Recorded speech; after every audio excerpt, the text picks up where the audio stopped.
Hi everyone, I'm Jennifer Podemski. I am the Director of Future History, and I'm sitting here with our awesome co-hosts of the TV series, Kris and Sarain.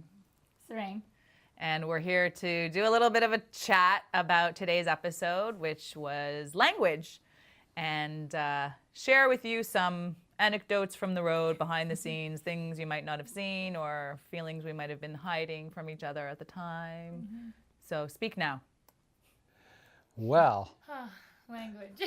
I suppose the thing we had the most fun doing is we went down and renamed Spadina. Ishbarana. And so we thought we'll go down there and we'll put a sign up over the Spadina sign on the main corner at like 1 o'clock with people everywhere. And so we're trying to find a way to get up there. And Sarain's jumping on post to post and climbing posts and hanging stuff. And anyway, we got her down from that.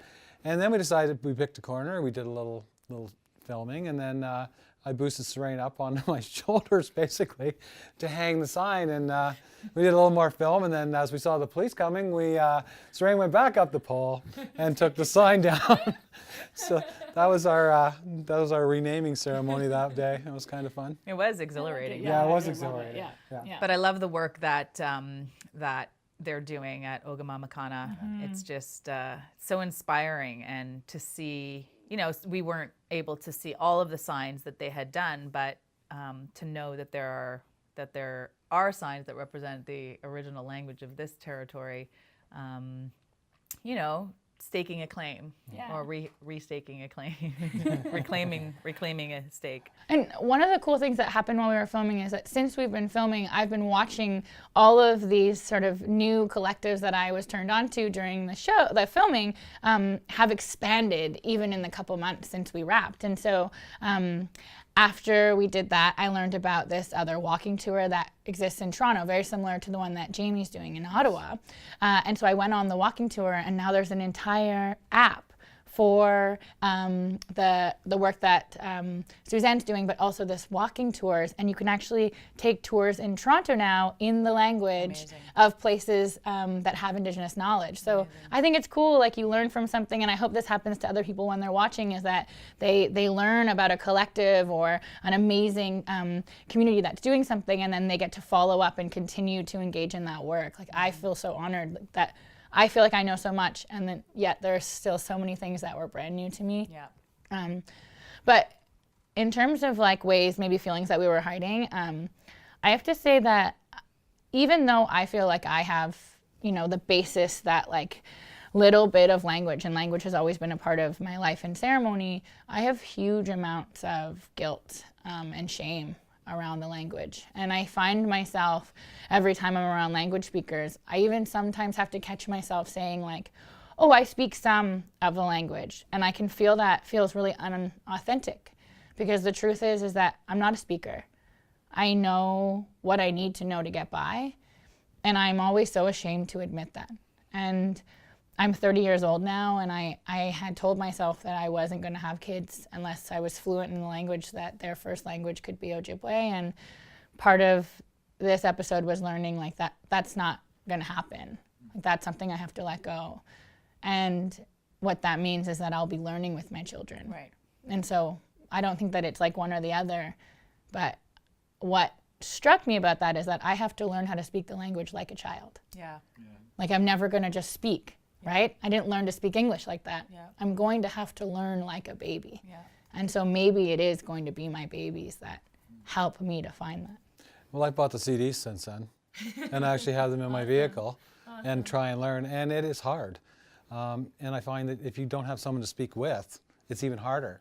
Like you can repeat back to the tape, but to actually use it in a conversation or as a, as a language, it's really hard to do that. But I was very impressed with Ryan when I think it was Ryan and we met, and he, he went back, he learned his language, he came through it all, he's now teaching his language, and he's so fluent, and to listen to those people speak at the table was so beautiful, but at the same time I felt the same. I felt such guilt, the fact that I had lost that. And I remember just a quick story of my grandma, who never ever admitted to being Anishinaabe. And I took her, I was at a meeting one time and she stood up and represented me and knew the language, and I was shocked because I'd never heard it before. And I took her out to the reserve to visit some friends who which we'd never done before, about a week later. And we went into this old school bus, and there was a carver, a totem pole carver in there, Mr. McHugh. And they had just stumps sitting in there, and all these elders were in there, and Grandma and I go in, and she sits down in the circle, and I sort of sat at the side and left the elders where they were, and they were all speaking in the language, my grandma included. And I was so shocked, and I was like, why have I not got this? Why is this not part of our... And I never heard her speak it again after that.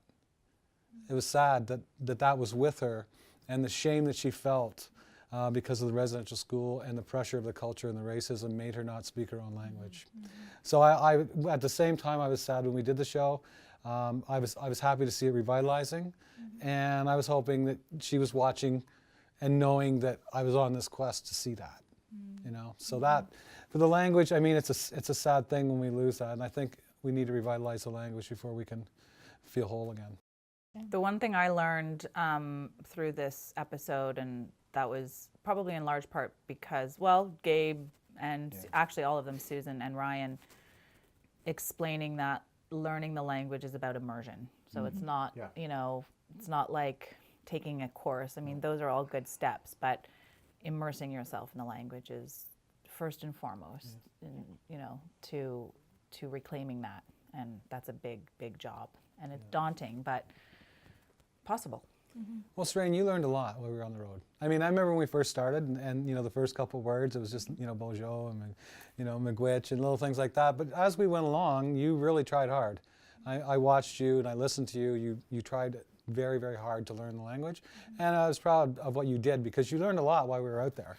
And luckily I could rely on you to speak them because I seemed a little tongue-tied when I tried. But you were doing very well, and I think one day you will get it.